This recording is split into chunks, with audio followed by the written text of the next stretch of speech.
La mayoría de los hombres descubren que su matrimonio se acabó con los papeles de divorcio. Yo lo descubrí en mi propio sótano, y para cuando entendí lo que realmente estaba pasando, mi nombre ya estaba en cosas que nunca había tocado. Mi nombre es Luis Jiménez, tengo 51 años, soy dueño de una casa modesta de 3 habitaciones en Toluca, Estado de México.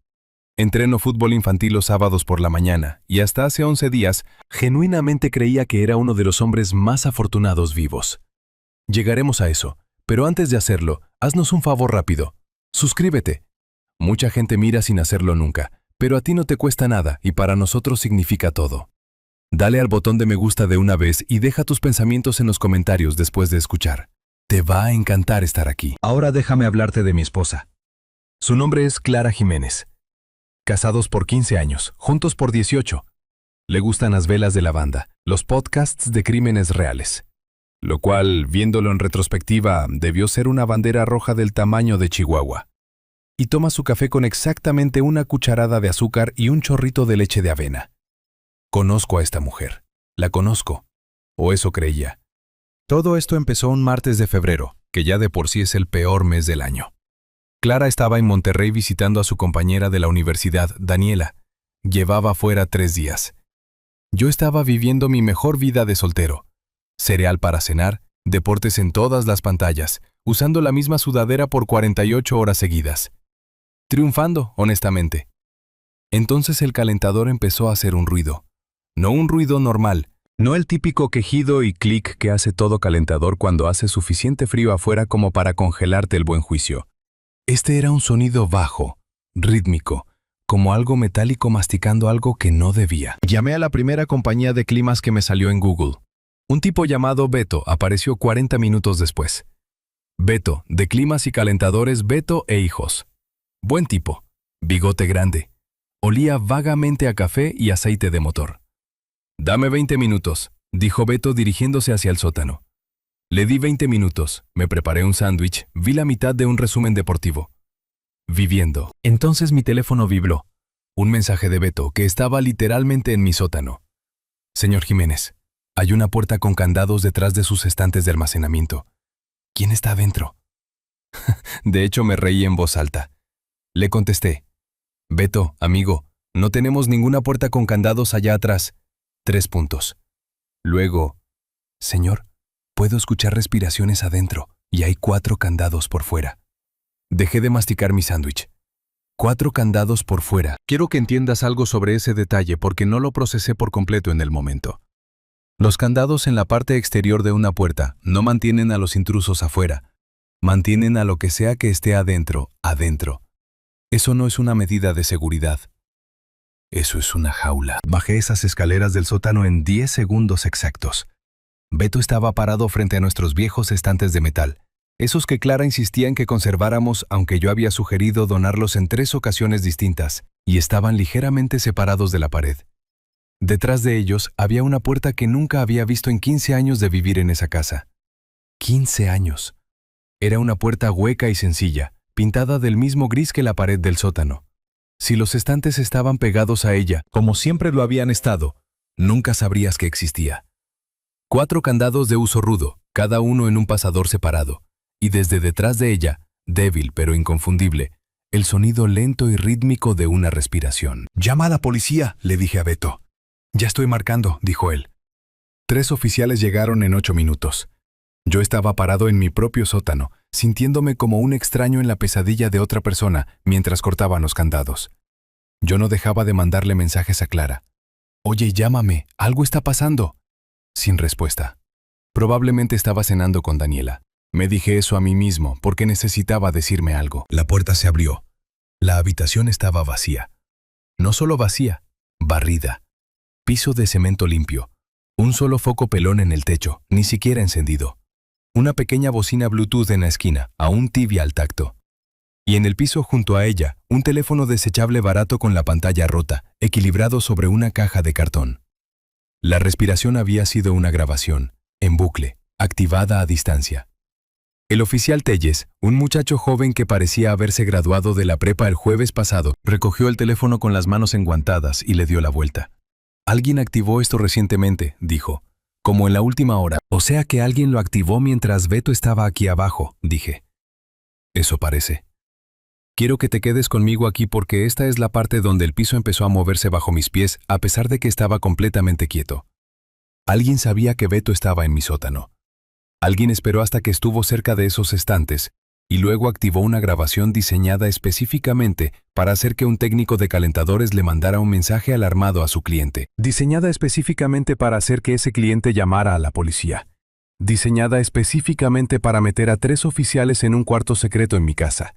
Esto no era una broma, esto era una coreografía. Encontraron el recibo de la bodega 48 horas después. No sé exactamente cuándo ocurrió el cambio, cuándo dejé de ser el dueño de la casa y pasé a ser una persona de interés. Pero pasó en silencio, de la forma en que suelen pasar las cosas malas. Un minuto el oficial Telles está haciendo preguntas de rutina. Al siguiente, un detective llamado Raúl Cárdenas está sentado frente a mí en mi propia mesa de la cocina con una libreta amarilla, preguntándome si alguna vez había estado en unas bodegas en Avenida Universidad. No lo había hecho, excepto que, según los registros, había pagado en efectivo 2 veces. Mi nombre en el contrato de renta. Y cuando abrieron la bodega 114, encontraron ropa de mujer, una tarjeta de débito de prepago ligada a una cuenta a mi nombre y una fotografía. Una mujer que yo nunca había visto antes. 30 y tantos, cabello oscuro, sonriéndole a la cámara como si no tuviera idea de para qué se usaría su fotografía algún día. Señor Jiménez, dijo el detective Cárdenas, mirándome la cara con mucho cuidado. Esta mujer fue reportada como desaparecida hace 11 días. Su nombre es Ángela Prieto. ¿La conoce? No, dije, nunca la he visto en mi vida. Y eso era verdad. Completa y absolutamente verdad. Pero aquí está la cosa que rompió algo dentro de mi pecho. La cosa que no le dije al detective Cárdenas esa noche, porque necesitaba estar solo para procesar lo que significaba. Cuando llegué a casa, subí las escaleras, directo a nuestra recámara, a la repisa sobre el buró de Clara donde guarda sus libros, los que ya leyó, los que vuelve a visitar, los que mantiene cerca. Los saqué uno por uno, y ahí estaba ella, Ángela Prieto, impresa en un pequeño cuadrado de papel fotográfico, metida en la contraportada de la gastada copia de Clara de A Sangre Fría, sonriendo. Me senté en la orilla de la cama que habíamos compartido por 15 años, en la casa que de alguna manera ya no era mía, sosteniendo una fotografía de una mujer desaparecida que mi esposa había escondido a plena vista. Y pensé en los 18 años. Cada cena, cada vacación, cada tranquila mañana de domingo donde la había visto leer exactamente ese libro con su café, una de azúcar, un chorrito de leche de avena, completamente imperturbable. ¿Cuánto tiempo había estado Ángela Prieto dentro de esa contraportada? ¿Cuánto tiempo llevaba Clara planeando esto? A los 51 pensaba que lo peor que le podía pasar a un hombre era perder su salud, su trabajo o su mente. Resulta que lo peor es darte cuenta de que la persona que durmió a tu lado por 15 años nunca estuvo realmente ahí. Si llevas escuchando un rato y quieres que historias como esta sigan llegando, ayuda muchísimo si le das a ese botón de me gusta y te suscribes. Gracias de verdad. Aquí hay algo que nadie te dice sobre ser incriminado por tu propia esposa. La parte más difícil no es la evidencia. Es darte cuenta de que la mujer que amabas nunca estuvo confundida, nunca estuvo perdida, nunca estuvo pasando por una fase. Ella siempre estuvo trabajando. Necesito que entiendas dónde estaba yo mentalmente en este punto. Habían pasado 6 días desde que Beto me mandó el mensaje desde mi sótano. 6 días desde que 3 policías estuvieron en un cuarto barrido y vacío en mi casa, mirándome como si fuera un hombre al que había que vigilar. 6 días desde que el detective Raúl Cárdenas empezó a aparecer. No siempre anunciado, no siempre con preguntas, a veces solo presente, estacionado una casa más allá como si yo no fuera a notar un Crown Victoria con el motor encendido en una calle residencial. Yo notaba a Raúl. Tengo 51, no estoy ciego. Clara había regresado a casa desde Monterrey 2 días después del incidente del sótano. No le había dicho todo por teléfono, solo que algo extraño había pasado y necesitaba que volviera. Cuando entró por la puerta se veía exactamente de la forma en que debería verse una esposa preocupada. Ojos angustiados, abrazo apretado, ambas manos en mi cara. Luis, ¿qué pasó? ¿Estás bien? Y que Dios me ayude. Por unos 45 minutos le creí. Lloró cuando le mostré la habitación. Lágrimas reales, o lo que parecían lágrimas reales. Y todavía no estoy del todo seguro de que haya una diferencia. Me sostuvo del brazo mientras le explicaba lo de los candados, la bocina, el teléfono desechable. Dijo todas las cosas correctas. Eso es aterrador. ¿Quién haría esto? ¿Deberíamos conseguir un abogado? Eso último. ¿Deberíamos conseguir un abogado? Pensé que estaba siendo protectora. Ahora sé que estaba siendo precisa. La bodega rompió su actuación, pero solo por un segundo. Cuando el detective Cárdenas regresó 4 días después y nos habló a los dos sobre la bodega 114 en Avenida Universidad, observé la cara de Clara. La mayoría de la gente no lo habría notado. Duró tal vez medio latido. Una pequeña inmovilidad involuntaria como una pantalla de computadora congelándose antes de recuperarse. Luego volvieron las lágrimas. «Alguien le está tendiendo una trampa a Luis», dijo con firmeza, alcanzando mi mano a través de la mesa de la cocina. «Esto es obviamente una trampa. Mi esposo nunca ha estado en esa bodega». Cárdenas la miró a ella, luego a mí, luego de vuelta a ella. «Señora Jiménez», dijo con cuidado, «¿cómo sabe que es obvio?» Ella no dudó ni un segundo. «Porque conozco a mi esposo». Repetí ese momento aproximadamente 400 veces durante las siguientes 48 horas. Ella no dijo, él nunca haría algo así. Ella no dijo, eso es imposible. Dijo que me conocía. Mantuvo el enfoque en la certeza en lugar del carácter. Era la respuesta de un abogado disfrazada con la voz de una esposa. Precisa. Aquí es donde empieza a volverse arquitectónico. Quédate conmigo. Tengo un amigo llamado Gerardo Huerta. Hemos sido amigos desde la universidad, lo que significa que me conoce desde hace suficiente tiempo como para decirme cosas difíciles sin pestañear. Gerardo trabaja en investigación de fraudes de seguros, lo que significa que pasa su vida profesional descifrando cómo la gente construye mentiras que parecen verdad. Lo llamé en el día 7, le conté todo. Se quedó callado por un largo rato. «Luis», dijo finalmente, «¿cuántas cuentas conjuntas tienen Clara y tú?» 3, cheques, ahorros y una tarjeta para la casa. ¿Quién las maneja? Abrí la boca, luego la cerré. Clara las manejaba. Lo había hecho desde el año 2 de nuestro matrimonio, cuando mencioné de pasada que hacer presupuestos me parecía tedioso, y ella se ofreció a encargarse. No había vuelto a pensar en ello desde entonces. ¿Por qué lo haría? Las cuentas se pagaban, los ahorros crecían, todo estaba bien. «Saca cada estado de cuenta», dijo Gerardo. «Cada uno. Vete 5 años atrás como mínimo». Yo saqué 7.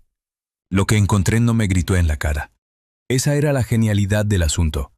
No hubo retiros dramáticos, ni transferencias sospechosas a cuentas en el extranjero. Nada que hiciera jadear a la audiencia de una película. En cambio, había movimientos pequeños, pacientes, metódicos. 100 pesos por aquí desviados a una cuenta que no reconocía. Un cargo recurrente de suscripción a un nombre de empresa del que nunca había oído hablar. Un retiro en efectivo cada tercer mes, nunca lo suficiente como para levantar una alerta. Siempre justo por debajo del límite que requeriría un reporte. A lo largo de 7 años, sumó poco más de $60,000. $60,000 movidos tan silenciosamente que nunca escuché un solo sonido. Me senté en el escritorio de mi cocina a las 2 de la mañana mirando esos números y sentí algo que solo puedo describir como un tipo específico de frío. No el frío del miedo, el frío de la magnitud, porque esto no era algo que Clara hubiera decidido hacer después de un mal año o una mala racha. La primera transacción irregular estaba fechada 14 meses después de nuestra boda. Empezó a planear esto cuando todavía estábamos desempacando cajas en nuestro primer departamento juntos. A los 14 meses, Gerardo vino a la mañana siguiente. Esparcimos todo sobre la mesa del comedor. Registros bancarios, el papeleo de la bodega, el reporte policial, una línea de tiempo que yo había construido en una libreta a las 3 de la mañana. Gerardo la estudió por mucho tiempo sin hablar, que es su forma de ser respetuoso sobre el hecho de que lo que está viendo es peor de lo que crees. «La renta de la bodega», dijo finalmente. «Explícame lo de tu teléfono esa semana». «¿A qué te refieres?» «¿Dónde estaba tu teléfono la noche antes de que se firmara el contrato?» Lo pensé. «En el buró.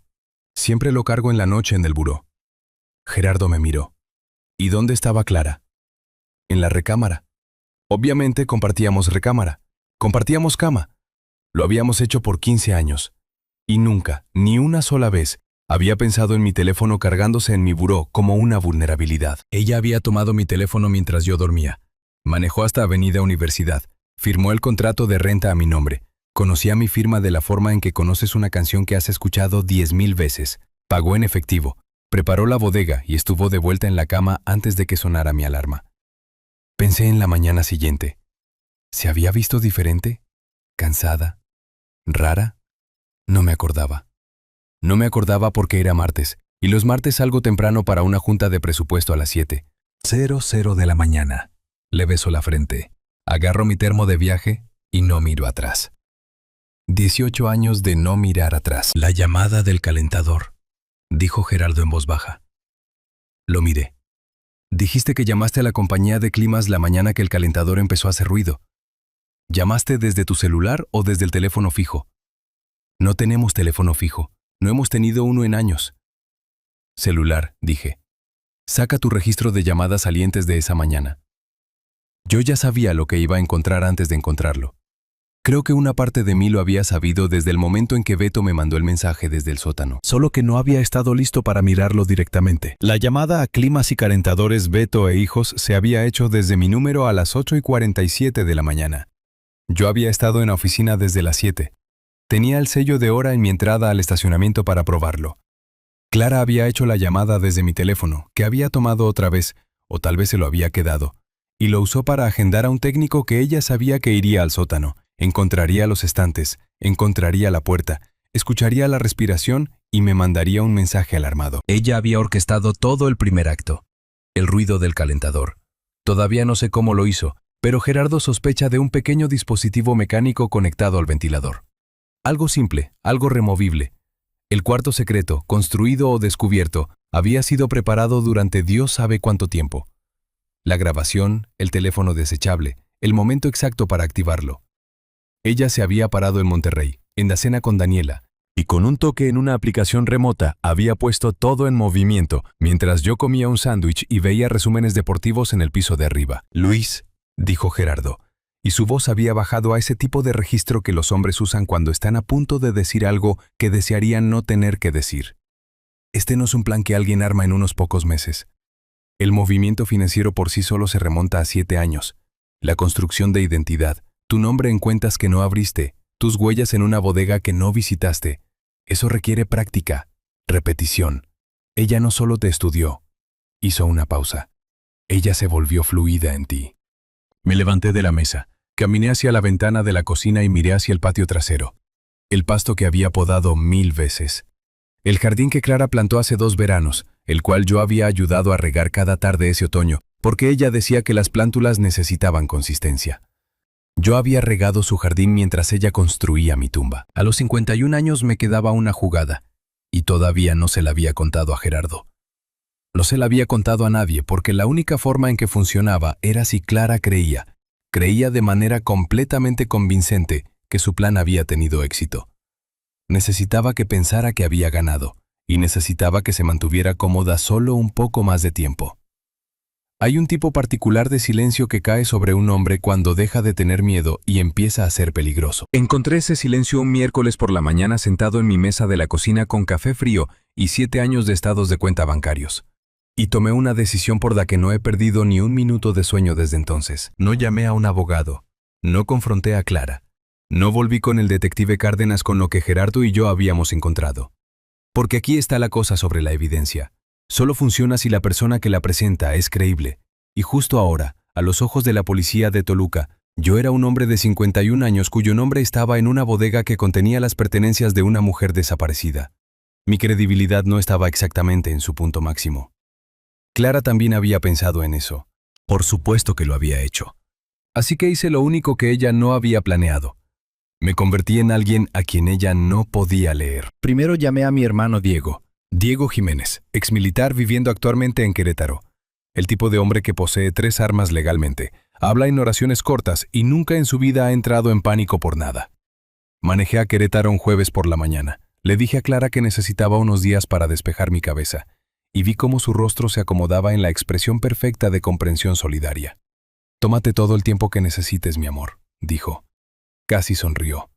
En la mesa de la cocina de Diego, sobre café negro y sobras de pan de elote, expuse todo. El sótano, la bodega, los registros bancarios, los registros de llamadas, la fotografía en la parte trasera de A Sangre Fría. Diego escuchó sin interrumpir, lo que para él es el equivalente a cualquier otra persona gritando de horror. Cuando terminé se quedó en silencio por un largo momento. Dijiste que ella habla con alguien, dijo. Alguien en quien confía. Su amiga Renata, dije. Renata. Han sido muy unidas desde antes de que Clara y yo nos conociéramos. Hablan cada semana, a veces 2 veces. En persona o por teléfono, ambas. Renata vive en Puebla.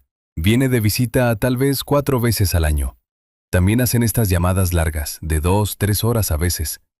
Clara las toma en el cuarto de la terraza con la puerta cerrada. Diego asintió lentamente. ¿Hace cuánto pusiste el monitor de bebé en la terraza? Lo miré. Me devolvió la mirada completamente serio. Diego, le dije, no lo he hecho. Sé que no lo has hecho, dijo, pero estás a punto de hacerlo. Aquí hay algo sobre lo que quiero ser claro. No soy un hombre vengativo por naturaleza. Entrené fútbol infantil durante 11 años. Nunca en mi vida he soltado un puñetazo fuera de un gimnasio. Soy el hombre en la carnita asada que se asegura de que todos tengan bebida y se acuerda de los vegetarianos. La venganza no está en mi configuración original. Pero soy un hombre extremadamente paciente. Y la paciencia, resulta, es la única moneda que importa en un juego largo. Diego pidió el monitor en línea, pagó en efectivo en un kiosco de envíos, lo mandó a un apartado postal. El tipo de precisión operativa que 18 años en el ejército aparentemente instalan de forma permanente en una persona. Manejé de regreso a casa el sábado. Le dije a Clara que me sentía mejor. Dejé que me abrazara en la entrada mientras contaba los latidos de su corazón contra mi pecho y no sentía absolutamente nada. Esa fue la parte más extraña. Ni rabia, ni dolor. Solo claridad. Instalé el monitor un domingo por la tarde mientras Clara estaba en el súper. Dispositivo pequeño, inalámbrico, escondido detrás de una planta decorativa en el alféizar de la terraza que yo nunca había movido en 15 años, y ella tampoco. Me tomó 4 minutos. Manejé a casa de Diego esa noche, confirmé que el audio llegaba limpio a su laptop y manejé a casa para cenar. Clara hizo pasta. Me preguntó si me sentía más como yo mismo. Ahí la llevo, dije. Ella sonrió y rellenó mi vaso de agua. Esperé 19 días. 19 días de ser Luis Jiménez, esposo amoroso, residente cooperativo, sujeto casual de una investigación de persona desaparecida. 19 días de responder pacientemente las preguntas de Cárdenas, de dejar que Clara me sostuviera la mano frente a él, de verla interpretar la preocupación de manera tan impecable que incluso yo tuve momentos, breves y desorientadores momentos, de preguntarme si yo había construido todo esto en mi dolor. Luego, un jueves por la noche en la 3ª semana, Renata vino de visita. Me hice a un lado. Le dije a Clara que iba a casa de Gerardo por la noche. Le di un beso en la mejilla y manejé exactamente 4 cuadras antes de estacionarme y abrir mi teléfono. El audio era cristalino. Hablaron durante 20 minutos de cosas ordinarias. El trabajo de Renata, la boda de un primo, un restaurante en Puebla que valía la pena el viaje. Casi me convencí de que estaba equivocado, de que había plantado un dispositivo de escucha en mi propia terraza basándome en la paranoia, el dolor y los instintos de fraude de seguros de Gerardo. Entonces la voz de Clara cambió. Fue sutil, como un músico bajando de un tono a otro. Mismo instrumento, mismas manos. Todo diferente. Se volvió más callada, más precisa. La calidez se drenó de su tono de la forma en que el agua se drena de una tina, constante y completamente. Él no tiene idea, dijo Clara. Renata se quedó callada por un momento. ¿Estás segura? Está caminando por aquí haciéndome café por las mañanas. Raúl lo está tratando como a un sospechoso. Y Luis es solo. Él es solo Luis. Es exactamente quien siempre ha sido. No puede ver más allá de lo que tiene enfrente. Nunca pudo. ¿Y la mujer? ¿Ángela? A salvo, dijo Clara. Aceptó desaparecer por 60 días. Está en Mérida. Le pagué lo suficientemente bien como para que no hable. Y para cuando pasen los 60 días, Luis estará demasiado hundido como para importar. Una pausa. Clara. La voz de Renata era cuidadosa, insegura. ¿Qué le va a pasar a él en realidad? Se convierte en la respuesta a una pregunta que la policía ya está haciendo, dijo Clara simplemente. Tienen su nombre, sus huellas, su rastro financiero. Solo tengo que dejar que termine de construirse. Unas semanas más y ya no me necesitará. Tendrá su propia gravedad. ¿Y tú dónde estarás? En algún lugar cálido, dijo Clara. Y luego se rió, fácil, relajada, genuinamente divertida. de la forma en que te ríes cuando algo ha salido exactamente de acuerdo al plan. Me quedé sentado en mi auto estacionado a 4 cuadras de mi casa, escuchando a mi esposa reírse sobre la arquitectura de mi destrucción, y sentí que ese silencio se posaba sobre mí otra vez. Frío, quieto, absoluto. No llamé a Diego, no llamé a Gerardo, no llamé al detective Cárdenas. Todavía no. Quiero hablarte de Ángela Prieto porque ella importa. 2 días después de la visita de Renata, contraté a un investigador privado llamado Carlos Uribe, policía retirado de Toluca, recomendado por Gerardo, el tipo de hombre cuya personalidad entera es un archivero. Le di a Carlos una instrucción. Encuentra a Ángela Prieto. Le tomó 6 días. Estaba en Mérida, exactamente como Clara había dicho, quedándose en un hotel de rango medio en el Paseo de Montejo.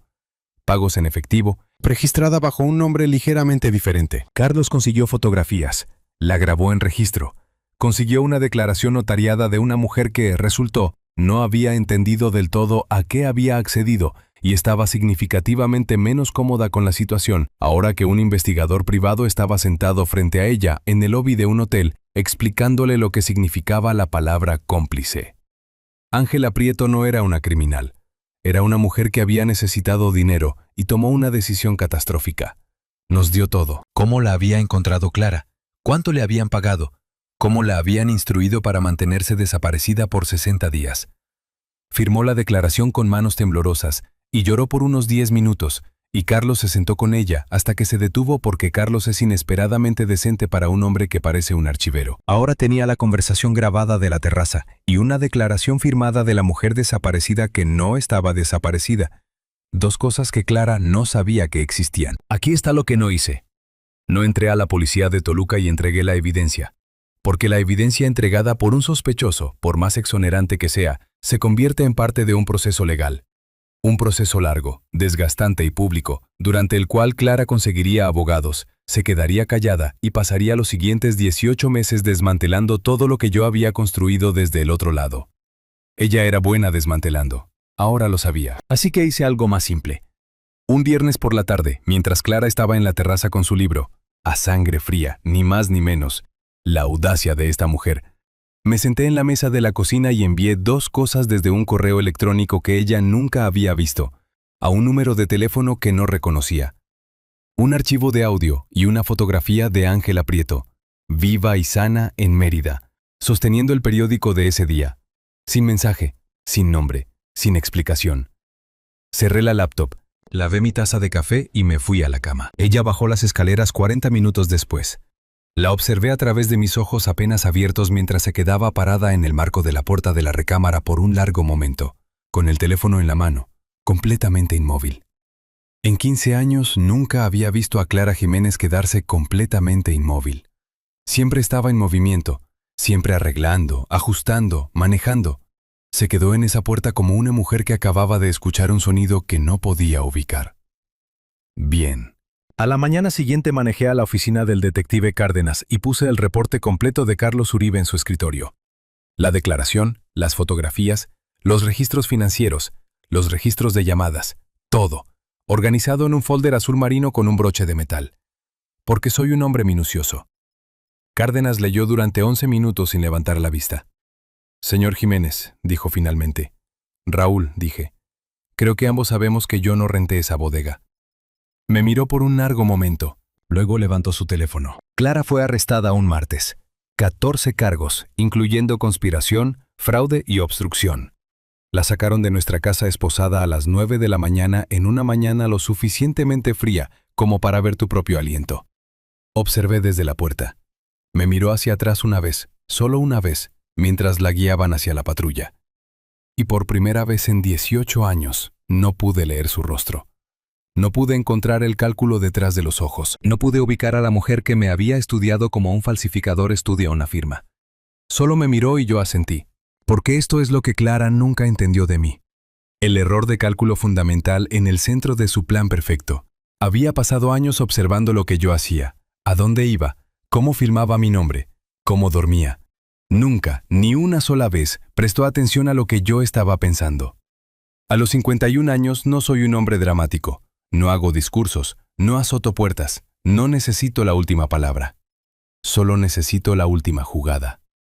Ella pasó 15 años construyendo una prisión para mí. Yo le construí una a ella en 19 días. En algún lugar allá afuera, Clara Jiménez está mirando sobre su hombro buscando un fantasma que ella misma creó. Un hombre al que subestimó, un esposo que creía conocer por completo. Conocía mi firma, nunca conoció mi carácter. Y ese siempre iba a ser su único error. Si disfrutaste esta historia, únete a nuestra comunidad dándole a ese botón de me gusta y suscribiéndote para más historias reales, crudas y centradas en la familia. Y como siempre, gracias por ser parte de la revancha de un padre. Nos vemos en la próxima.